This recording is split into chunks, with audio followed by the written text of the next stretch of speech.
The cinema, motion pictures, movies. They invoke more passion than any other art form and have an incredible impact on society. But why is that? Join me, Zack Martino, as I talk with experts and die-hard fans about how special movies are. Welcome to Cinema Chat. And welcome to episode number 2 of Cinema Chat. I'm your host, Zack Martino, and today's topic, we're going to be talking about Star Wars. I'm going to be joined today by one of my favorite professors I've had in college, Professor Matt Mendres. Thank you for coming on. Thanks for inviting me. And the reason I wanted to have you on is, including my friends, family, anybody I know, you are the biggest Star Wars fan I've ever met. Ah, fantastic. So I definitely wanted to get your take on it, because I feel like I've talked to so many people my age who have the same opinion on these movies, but it's going to be nice to have like a different take on it, somebody who's been a fan from the beginning. And that's really where I want to start, is the original trilogy. So what's your first experience with the movies, and how'd you get into them, and your story with that? Well, my mom took me and my best friend to go see the first Star Wars movie on the last day of school, third grade, 1977. So this would have been about 4 weeks after the movie was released, and I didn't know a thing about it. My uncle told my mom that he thought I would enjoy it because he knew I liked Star Trek reruns on television. So what I remember about that day was, the long line just to get in. I remember that the theater was so crowded that my friend and I couldn't even sit with my mom. She had to sit a couple rows behind us. And I remember that I had to hold my ears during the big space battle at the end because it was so incredibly loud in the theater. But obviously, I was 9 years old. I was the exact right age to see the first Star Wars movie for the first time. And 41 years later, I'm still spending money on it. Yeah, that always happens, like with all the different releases and everything. So what about the other two movies, Empire and Return of the Jedi? Same thing? You see them in theaters as well? Yeah, I actually saw all three in the same theater, what used to be called the Tenplex in Paramus, New Jersey on Route 4. Same theater, same auditorium for all three. That's awesome. Yeah. I went to go see The Empire Strikes Back, not on opening day in 1980, but a couple weeks later. And then when Return of the Jedi came out in 83, I talked my parents into letting me take the day off from my freshman year of high school to go see it on opening day. So, and that was back when you had to wait 3 years in between Star Wars movies. So it was, the anticipation was insane, especially for, young people like me. And yeah, like you said, 3 years in between movies, and it was a completely different time. Like no internet. You couldn't have all the different rumors and fan theories and leaked set photos. So what was it like in between time with movies? Like, were you part of any of like the fan clubs? Was there any magazines that might have had info on the next movie before it came out, or was it just sort of when you saw the trailer you knew it was coming? I was a big fan of a magazine called Starlog magazine, which I don't even know if it's in existence anymore, but it was a science fiction magazine, talked about movies and TV and books and comics and all that. So I pretty much got any and all Star Wars related news from Starlog magazine. So I always knew when they had started filming and when the release date was announced, that sort of thing. Big exciting thing was when in, I think it was 1979, when they re-released the original Star Wars back into the theaters at the end of the movie. You had to wait through the credits to see a preview for The Empire Strikes Back. Oh, really? So that was, everybody sitting in the theater waiting for the credits to finish rolling so you could see the trailer for Empire. And then 3 years, then they re-released Star Wars again in 1982, so you could see a trailer for what was then called Revenge of the Jedi, and they eventually changed the title. But to your point about the information age, even in 1983, when there was no internet and no overload of information coming from every direction, I still managed to get spoiled for the end of Return of the Jedi. Really? Because Marvel comic book was published in some places like a week too early. So I found out the big twist about, Darth Vader's redemption in the end of the film. So, unfortunately. And, the fact that Leia was the other Jedi. Yep. But, so, that said, it didn't spoil my enjoyment of the movie even slightly, because it was just over the top amazing. I had I had the big reveal with Kylo Ren being Han Solo's son, spoiled for Oh, Force really? Awakens. It was just going through like a random page, had nothing to do with Star Wars, and then it showed up. And See, was, I guessed that I ahead of figured, time. I figured something like that, but I'm looking at it and I'm just like, unbelievable, it got ruined. And then Yeah. even though I saw it coming, I'm still in the theater. I still enjoyed it. Yeah, yeah. But it's like it took it away from it. But yeah, I didn't have this down. But what was it like, then with the reveal of Vader as Luke's father in Empire? Because as long as I can remember, because I was born in '96, so I grew up 6 Star Wars movies, so I knew Right. the whole story. So I knew he was his father essentially from the beginning. What was that like seeing that for the first time? Let's see. So in 1980, when I saw Empire, I would have been 12 years old. And when Darth Vader says, "No, I am your father," that's like, a 12-year-old mind blowing up. It was just. But here's the thing: I was convinced he was lying. I thought for certain that Darth Vader was lying, and I had it all figured out. By the way, in the 3 years between The Empire Strikes Back and Return of the Jedi, I had everything figured out in terms of Luke's father and Darth Vader and who the other was. When Yoda says there is another, I thought I had that all figured out. My theory, at the time it was not a theory, I was sure I had it, was that the Darth Vader that you see in The Empire Strikes Back was actually a clone of Luke's father, because I was thinking back, well, in the first movie, Obi-Wan Kenobi says something about the Clone Wars. Okay. So maybe that wasn't just some like random cool name for some past event. Maybe we were supposed to remember that. And, Luke's father was cloned, and the clone killed the original Luke's father. So Obi-Wan wasn't lying. Darth Vader really did kill his father, even though he was kind of a clone of him. So that was I thought I was pretty smart. Okay. I thought I had that figured out, because when you're 12 years old, there's no way Obi-Wan Kenobi could have been lying. No way. Who's telling the truth here, Obi-Wan or Darth Vader? Got to be Obi-Wan. Yeah. So, and I also figured out that the other Jedi that Yoda was talking about had to have been Wedge Antilles, who was the only other surviving rebel pilot to make it through both Star Wars and The Empire Strikes Back. And again, my 12-year-old mind is like, aha, that's a clue. The fact that they brought this actor back to play the same guy, another survivor. He must be the other that Yoda is talking about. So I went into Return of the Jedi, at least before it got spoiled for me a couple of weeks beforehand, absolutely confident that I had everything figured out. And when all of that turned out to be wrong, I was disappointed at first, but then the movie was too good to really be disappointed by. Yeah, I know. I think that's like what it is now, is countless YouTube videos and articles about fan theories and what it's going to be. And honestly, sometimes those turn out to be better than what actually happened. Oh, yeah. I don't want to get ahead of myself, but all the fan theories that I read and saw videos about for Last Jedi, I thought were better than the movie. Well, that's what I'm in the apparently the minority here, because I loved The Last Jedi. Yeah, absolutely adored it. And mainly because I was completely surprised by everything that happened. The 12-year-old part of my brain is still going into the films thinking I have an idea what's going to happen. But all of my expectations were upended when I saw The Last Jedi. And I was like, this is the first time since I was 15 that I was actually surprised by a Star Wars movie. Because the prequels, you know how they're going to end. There's really not a lot of surprises in 1, 2, and 3. But and The Force Awakens wasn't terribly surprising, because I guessed. I said the only reason Harrison Ford is coming back is to kill off Han Solo. So I guessed, I guessed he had to die, and I guessed about Kylo Ren being his kid. But The Force Awakens is the first time since the redemption of Darth Vader that I actually said wow at a Star Wars movie. So that was refreshing. Okay. And so, like, moving on, did you ever get into the expanded universe at all, like outside of the movies, the books, the comics, the games, anything like that? Oh, to a very limited degree. I was a subscriber to the original Marvel comic series. So, I was getting, my dose of Star Wars in comic book form every month up until about a year or two after Return of the Jedi.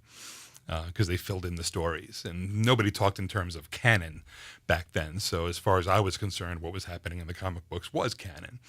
And there's the original spin-off novel, Splinter of the Mind's Eye, by Alan Dean Foster. Wasn't that supposed to be the sequel in case it was Star going to be Wars bombed? it was going to be a low-budget sequel. Yeah. But mostly I was into the toys. When I was 9 years old, I was Oh, into yeah. the action figures and the play sets and the vehicles and The all old Kenner that. ones. Yeah, yeah. But I didn't get, I read the Timothy Zahn trilogy, the Thrawn trilogy. Hmm. I forget the titles already. But, I read them and I liked them, but it just didn't feel like Star Wars to me. Hmm. It was familiar characters, but they were all behaving in ways that I couldn't relate to. So I read those three and then pretty much stopped reading Star Wars novels, except for, and this is the one that I still think is the best they ever did, one called Shadows of the Empire, which filled in the story in between The Empire Strikes Back and Return of the Jedi. And I thought it really did a great job of doing that because, this is years after the movies came out. So this guy has to write a novel where he is very limited by what characters can do and where they have to end up, but still made it a really good adventure. And opposed to the Timothy Zahn novels, what I liked about Shadows of the Empire was that it actually felt like Star Wars to me. I think he captured the spirit and the dialogue and the characters much better. Yeah, I think they turned that one into a video game. It was a video Actually. game. They actually put out a soundtrack. They made toys out of it. It was Really? like it was a movie. It was a movie without a movie. Okay. They treated it as if it was a film in terms of, the novel and comics and video games and action figures. They just didn't have a movie to go along with it. Yeah. It turns out. So the special editions. Mm-hmm. So That was real an quick- interesting year. Yeah, I bet it was. I think I was one. I was one when that happened. Mm-hmm. But I know when I grew up with Star Wars, I still had VHSs, early 2000s, and I had one of the original VHS box sets of the original trilogy, and I think I had Phantom Menace because before Attack of the Clones came out, and that's how I grew up with the movies. And then when my parents got them for me on DVD, I made like a game out of it, spot the differences, and I had fun with it. As I get older, I get frustrated because I'm like, why is this in here? So going back to '97. What was the whole mindset with the special editions to start out with, and then eventually what it became? Well, what a lot of people forget is that we actually knew, Star Wars fans knew many months ahead of time that there were going to be changes. So anybody who talks about going into the theater and being shocked at the things they weren't expecting to see really doesn't have a lot of credibility because we knew for months ahead of time, including the whole Greedo shooting thing. People knew that was coming. Personally, when I was sitting through the special edition of Star Wars for the first time and seeing all the changes, every time something new popped up, it was very jarring. Mm-hmm. Not because there was anything wrong with it, but just because we were so used to it the other way. We've been watching this movie for 20 years on HBO and VHS and, knew literally every frame of the film. So anytime something has changed, it kind of surprises you. I think people took that surprise and turned it into, well, then that must be that there's something wrong with it because there shouldn't be any surprises. So a lot of it threw me, but I took a step back and I asked myself, all right, all the changes that he made to the movies and the next two, if the changes he made are the way these films had originally been, would I have had any problem with them? And the answer was no. Mm-hmm. The changes that he made were like, 99% cosmetic, stuff like that. So and now that we've been watching the special editions for over 20 years, now those are the ones that I'm used to. Those are the ones that I'm used to. Mm-hmm. The who shot first thing between Han Solo and Greedo in the cantina. Yeah. That's the one that everybody was upset about. But if you watch the most recent versions of the Blu-rays, it's kind of been cleaned up so that it looks more like a shootout. I don't know if you've seen the most recent cut of that. Yeah, I have the. But Blu-rays. it's a blink and you miss it. It doesn't look bad anymore. I mean, it still doesn't look good though, because you have this bounty hunter who's supposed to be intimidating, missing point blank. Right. So I feel like for me with the special editions now that I'm older, it's the story ones that really bother me. So that one, it kind of makes you think, oh, so this guy was never a threat to begin with, and then the redundancy of the Jabba scene with the Falcon. Mm-hmm. It just feels like we just saw this. What's the point? Yeah, but at the same time, from where I was coming from, I had known about that missing Jabba scene ever since I was 9 years old. So I was really keen on seeing it. I had seen, some of the original print with the human actor standing in Scottish for guy, right. It was. Yeah. Declan Mulholland was the man's name. So I was actually, the geek in me won out. I was more excited to see it than I was, worried about if it made sense in terms of story structure. And that's actually how most of the changes that they made really. There's only one change to the original trilogy that I still can't deal with, and that was at the very end of Return of the Jedi when they superimposed the actor who played young Anakin Skywalker, Hayden Christensen, onto the body of the one who played old Anakin Skywalker. Yeah. And I get why Lucas did it. I get, from a story standpoint, he's being restored to the man that he was. I mean, that's actually something that makes sense story-wise. But the reason I can't handle it is because when I first saw that in 1983, see, the fact that Darth Vader comes around and saves his son's life and sacrifices himself and turns back to the light side of the Force, that had all been spoiled for me. So, but what I didn't know was going to happen is at the very end, you were going to see his Force spirit join Yoda and Obi-Wan in, the next world. That's what blew my 15-year-old mind. Not just, redemption, but forgiveness, and like that's something that has, stayed with me. That's why Snape is my favorite character in the Harry Potter novels. This whole idea, like, he redeems himself. He tries to make up for the evil that he's done.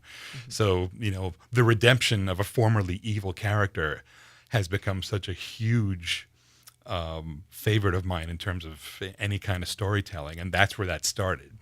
So that was almost as close to a sacred moment as a 15-year-old boy can have, cinematically.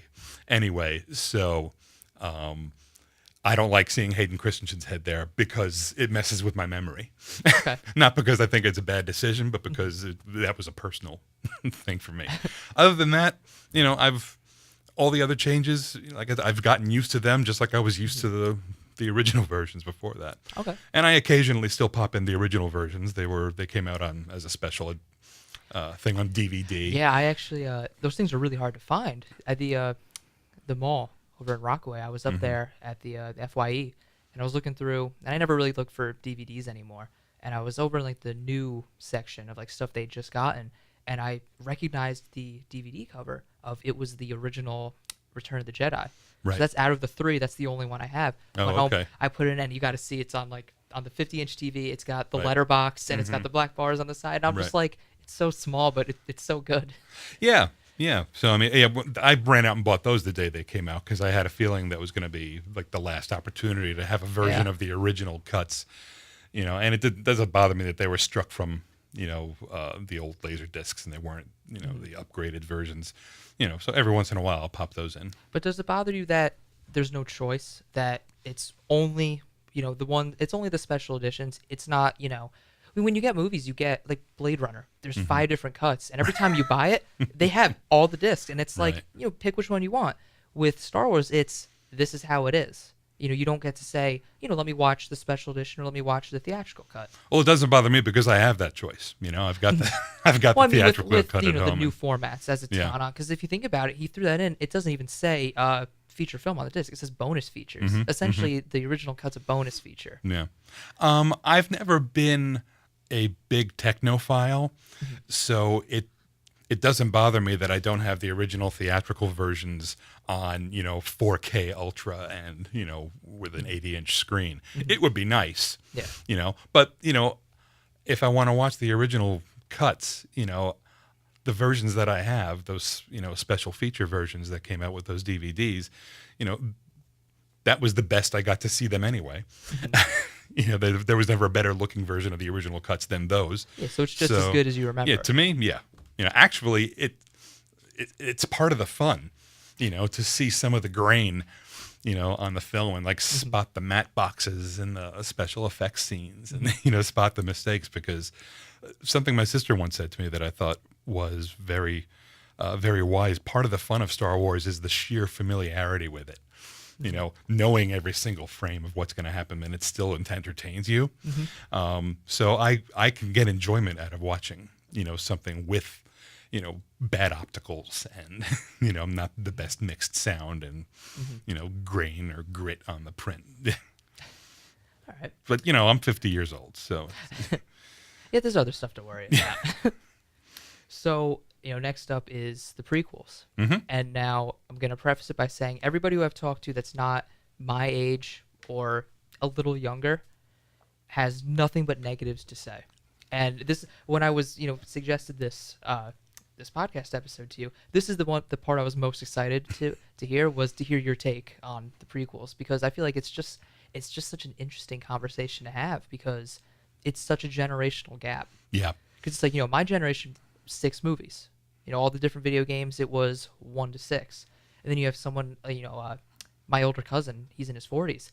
He tells me, he's just like, I'll never forget sitting there. And the moment you see Jar Jar, it's just like, this is bad. So what's... Well, you know, to be fair, we all saw Jar Jar in the preview, in the trailer, so we knew Jar Jar was coming. But did you know what he was going to be? No, but I did have the feeling of, when I saw the trailer for the first time, thinking, I saw Jar Jar and I said, and that's going to be the Ewoks for episode 1. That's going to be the thing that either people don't have a problem with or freak out over. What's your opinion on the Ewoks? I love Ewoks. Why not, You know? right? I love the Ewoks. You know, the thing about the original, I know you want to talk about the prequels, but the thing about the original trilogy and why I loved Return of the Jedi so much, I think Star Wars is the best made movie, but Return of the Jedi is my sentimental favorite because, you know, my friends and I spent the whole summer going to see it over and over again. Really? But I kind of felt like, I think it made perfect sense for Return of the Jedi to be a lot more lighthearted after how dark Empire was. So I did not have a problem with Ewoks. But getting back to the prequels, you know, I made the mistake. In 1999, I was 31 years old. So I went into episode 1 making the same mistake I think a lot of people in my generation made, which was I expected it to make me feel 15 again. You know, I was like, finally, you know, we're back. Lucas is writing. Lucas is directing. You know, it's going to be, you know, familiar characters, but younger versions of them. This is going to be awesome. And then, you know, we sat through. My best friend and I went to a midnight showing, opening night. And I sat there, and when it was over, I was like, oh, this is weird, because I don't feel the way. I mean, I enjoyed it. I thought it was a good movie, but I expected to be transported. I mean, I think I literally expected to feel like I was 15 again. And it was in that moment that I also realized that was my mistake, because I was 31. George Lucas didn't make this movie for me. He made it for the people who were, you know, younger. Yeah. You know, because, you know, all the kids loved Jar Jar. You know, there was like half this audience at a midnight showing were, you know, kids 10 years and younger, believe it or not, who stayed awake. And, you know, in the, you know, lobby afterwards, they were talking about Jar Jar and making fun of Jar Jar and doing his voice and all that. And I was like, I was like, well, clearly I'm out of my element here. This is, you know, not my Star Wars anymore. And maybe that's as it should be. And once I got into that frame of mind, I was able to not have as high expectations for episode 2 and episode 3. No, and it is refreshing to hear you say that you still enjoy the movies for what they were. Oh, sure. Yeah, it's like, because I've talked to people where they're just like, that's not Star Wars. They're like, well, that's all Star Wars. Yeah, that's not your Star Wars. Exactly. You know? That's the whole thing. It's like, oh, that's not Star Wars. This is it. You know, not that extra stuff. It's you like, know who said one of the best quotes, and I'm going to have to paraphrase it because of his choice of words, but Kevin Smith said one of the best things I've ever heard about Star Wars. I saw him speak once. He was really taking issue with the people who were complaining about episodes 1, 2, and 3, saying things that George Lucas ruined my childhood. I know, yep. And Smith said, like, the hell with that. George Lucas built my childhood. Yeah. You know? So that's my response to the people who say, oh, this isn't really Star Wars. And like, Yeah. that's all Star Wars. It's just, you know, you pick the parts of it you like and don't deal with the stuff you don't like. Yeah, exactly. Like, no franchise is perfect. It has its high and low points, but it's all still the franchise. Yeah, I watched the first 2 episodes of this new animated series, Resistance, and I'm done. I can't watch anymore. I saw the trailer for it, and I was just like, yeah, that's not for me. I gave it a shot. Did you? Yeah, I watched the first 2 episodes. You know, I mean, it's definitely aimed at a younger audience, which is weird because it's on Sunday nights at 10. Is it? Yeah. Oh. I mean, and I liked the last one. I liked Rebels. Mhm. I was like, on Clone Wars. I really liked Rebels, so I had high hopes for this one. But Yeah. 2 episodes in, I was like, nope. It's Done. it's too Gee Whiz. It's too Disney. It's Yeah. too goofy. Mhm. You know, so I don't watch it, and you know, I'm not taking it personally, like like a lot of people tend to. So you just mentioned Disney. That kind of takes us to like the well, not the last era, but I mean the era we're now with Current era. Yeah, with Star Wars is the Disney era. Uh, I've been very, I don't want to say lukewarm on the movies. I remember when I saw Force Awakens in theaters, it's one of, if not the greatest theater going experiences of my life. I remember like that day was our first year of college. That day, all my friends came home because I just went to community college. We went to my one friend's house. We watched Return of the Jedi. We all got dinner. We went to the theater and we saw it. That came out December 17th, I think. Standing in the parking lot of the theater, freezing cold at 1 in the morning, breaking down the movie. Mm-hmm. You know, I rewatch it now and I'm like, it's still good. It's still entertaining. Yeah, I wish they took more risks. I wasn't crazy about Rogue One. I didn't like Last Jedi. I thought Solo was fun, but you didn't need it. So I'm kind of, I don't want to even say hit or miss on the movies. They're just kind of there for me. So I don't know, like, what do you think of the new version of Star Wars? Well, perhaps predictably, my favorite thing about the last 2 saga-related ones, Yeah. Force Awakens and The Last Jedi, I'm thrilled by how they handled what they call now the legacy characters. Mhm. So anytime, you know, Han Solo or Chewbacca or Princess Leia or the droids are on screen, I am 100% happy and satisfied. So, you know, I've lost my objectivity about it to some extent because, you know, it's become a nostalgia thing for me. You know, these are the characters that I've waited 34 years to see what happens to next. You know, now that said, I do love the character of Rey. I like her and I like her journey. I like her story. I think she's terrific. And then, you know, the other characters are, you know, good, not great. I mean, I'm entertained by Finn. I'm entertained by Poe Dameron, and I'm entertained by Kylo Ren and you know, the new bad guy Snoke and all that. I'm a Game of Thrones fan, so I love watching Gwendolyn Christie playing Captain Phasma. But so for The Force Awakens, you know, I had a lot. For me, it was just a lot of fun because, you know, finally I get to see what's happening. And it was a to these throwback. people. Yeah, you know, it wasn't until, but yeah, we got another Death Star and another trench and another X-wing fighter, and you blow it up, and there was way too much. And somebody actually did like a scene-by-scene comparison about how like the first half hour of the movie was like, same you know, thing. identical to Episode 4. And it's hard for me to even say Episode 4. I still call the first one Star Wars.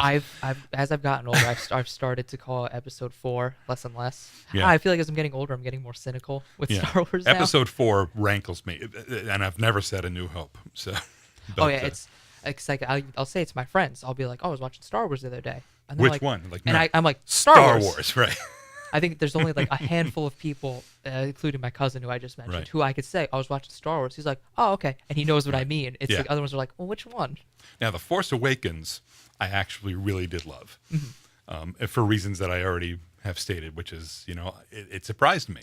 Yeah. You know, The Force Awakens, you really could see a lot of stuff coming, whereas I was absolutely surprised by The Last Jedi. And again, it had everything to do with Luke Skywalker's character. And I've gotten to some really intense debates with people over whether or not what happened with his character in that movie was appropriate. I loved it because, again, I didn't see it coming. Okay. You know, it surprised me. And for something Star Wars related to surprise me at the age of 50, you know, having seen and read everything for the better part of a half century, that's a wonderful gift, you know. And the more I watch it, the more sense it made. You know, I was like, wow, you know, at the end of it, you think, oh, what's going to happen? He's not really there, but he's okay. It's like, oh no, he's going to die, you know. But the fact that I was on the edge of my seat wondering what was going to happen seconds later just made me so happy. You know, I'm sitting here watching a Star Wars movie and I have absolutely no idea what's going to happen next. I was completely surprised. And Luke was always my favorite character, and it was just like great to see the way he went out, which in my opinion was like the absolute best way. I totally bought everything. Rian Johnson is my hero for what he did with that character in particular. I was thrilled. There's a soundbite just to advertise with this podcast. If I said Rian Johnson is my hero, put that, everyone would be clicking just out of rage because they want to hear what it is. Yeah, so don't do that. Yeah, so I can't do that. People will be dropping my classes. Oh, if they're dropping your classes, this on YouTube gets nothing but dislikes. I can't wait to see what he comes up with the trilogy that they've given him to do. So that's the thing because the best thing I could say about it is the reception's mixed. Yeah. I don't know. Did that change his trilogy plans? Because after Last Jedi and then after Solo, which I still enjoyed, and it still made okay money, it's still considered a disappointment. If they hadn't had to reshoot so much, it would have been a financial, bonanza. And if they've released it at a different time, I think. Yeah, give it a little more if they did space. December. Yeah. But after those, you've kind of heard on the Star Wars front, it got very quiet because it would always be Disney's like, we're doing this with Star Wars. We have this. Since Solo, you've heard next to nothing. So I don't know if that means his trilogy is going anywhere, if they're kind of saying, wait, if it's going to be exclusive to their streaming service. Because I don't know if you've seen, everything's going there. Yeah. The Jon Favreau show. Yeah. It's going to go there. I feel like pandering is a great word for honestly a lot of the Disney Star Wars stuff. Because it feels like they're trying just to tap your generation. They're just like, oh, and there's nothing wrong with that. No, there's nothing wrong with it. But it's like they're like, remember TIE fighters? We have those. Remember Right, X-wings? right. We have this. And then I freaked out in Force Awakens and in Last Jedi at the very few prequel references because I'm just like, hey, they're referencing the other movies because I feel like when you have a movie series and not even just Star Wars, anything, you should still reference all of it. Yeah. It all happened. Don't pretend it didn't happen. Exactly. The fact that Luke actually referenced Darth the Sidious. Emperor as Darth Sidious. Right, I'm like, right. hey, that's pretty cool. He said the Yeah. other name. So I like that stuff because I'm a Rocky fan. Still know Rocky 5 happened. I know Right. it's not that great of a movie, but it What do you happened. think of Creed and Creed 2 coming out? Oh, I love those movies. Yeah. Creed is very similar to Force Awakens in the sense that it's very similar to the original, but does its own twist. And I can't wait for Creed Okay. 2 and Fair enough. Thanksgiving. But yeah, with the Disney Star Wars movies, I've just been my big thing with them is I feel like it's getting overexposure at this point. When you were talking about 3 years between movies, in my mind, I'm like, oh, the good old days. Right. 'Cause Well, I even think with the 2 years. prequels, too. I think 2 years is just right. And Okay. again, that might be because I'm 50. You know? Well, what do you think that the But, fact that there's something in between? That's what I'm like. The fact that there's movies in between, there's all the TV shows. Disney's making a whole theme park. I'm like, I love Star Wars. Don't get me wrong, but when's enough? Because for me, Star Wars has more in common with, say, Back to the Future than Marvel. Marvel is the overexposed property. There's 3 movies every year. There's TV shows. There's amusement parks. There's all this stuff. Back to the Future was just 3 really good movies that had one story. 2.5. I still like the third one. I still like it. I like the third one better than the second one. Really? Yeah.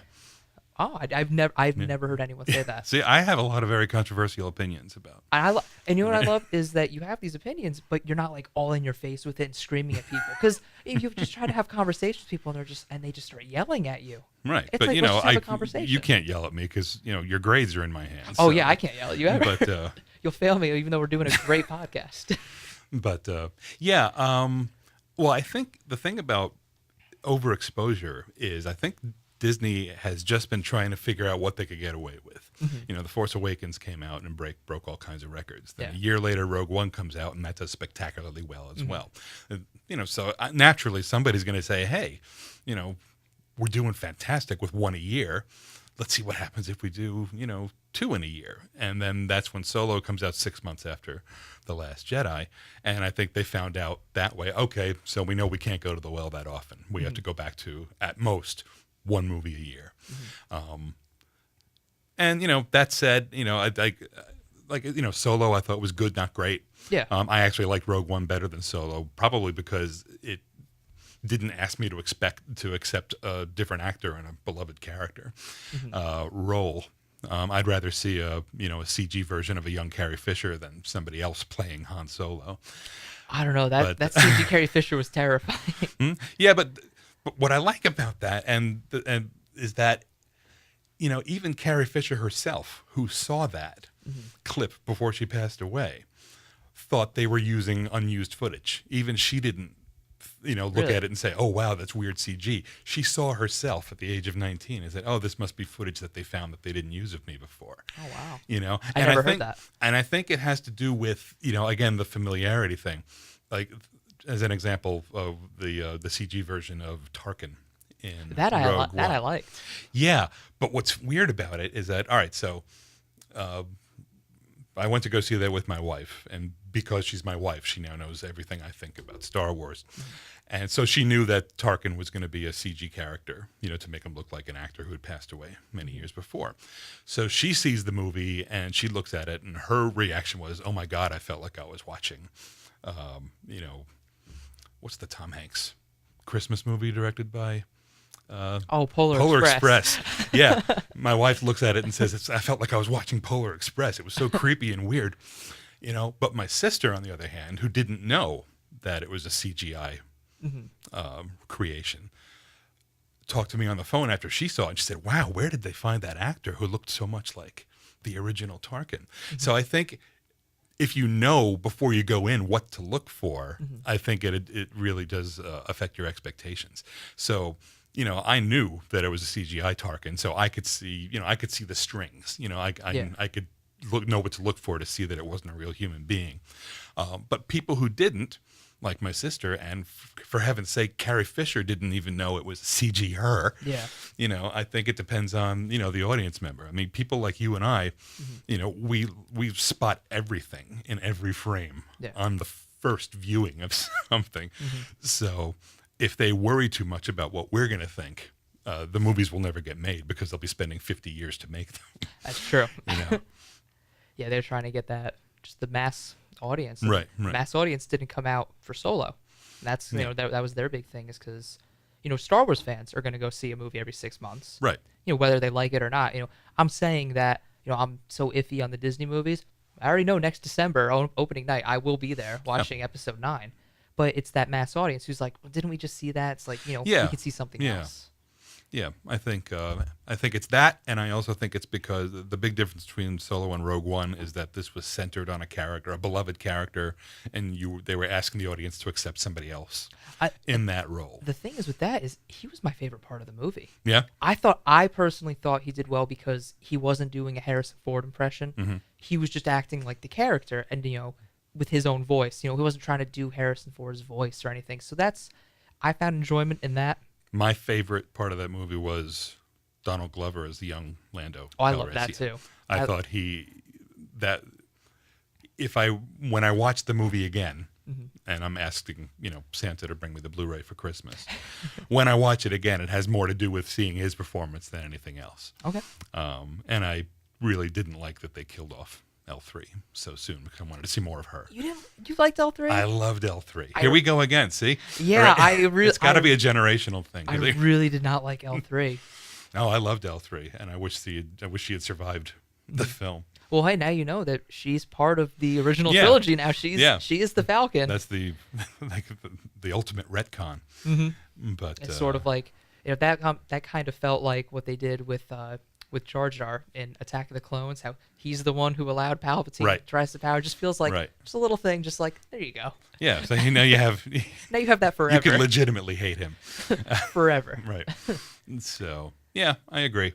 But as you pointed out, it has everything to do with when you join the party. It's like James Bond. Your favorite James Bond is the first one you saw. So my dad's favorite James Bond was Sean Connery. My favorite James Bond was Roger Moore. Why? Because he was the first one that I saw. First ones I saw were Connery. Right. So whoever you see first is the one that's going to stay. If you like it, is going to be the thing that you like. Well, who's your favorite Batman? Oh, Christian Bale. Really? Well, actually, no. The animated series is my favorite Batman. That's fair. Mine's Keaton because the first VHSs I had were Batman and then Batman Returns. I couldn't watch Batman Returns when I was little, though, because it terrified me. Well, maybe it's fair to say that Christopher Nolan is my favorite Batman, because I think those 3 movies he did are the best cinematic Batman. Oh, yeah, in terms of direction, we've ever seen. It's definitely him. But I think the best Batman of my life was the animated series. Kevin Conroy. Yeah. Oh, yeah, definitely. He's great. It's literally 2 different characters, Batman and Bruce Wayne. So I think we could have kept going on and on, but I think this is a good time to stop. But again, thank you for coming on. Thank you. Thank you everybody for listening. This has been Zack Martino for Cinema Chat, and we'll see you on the next one.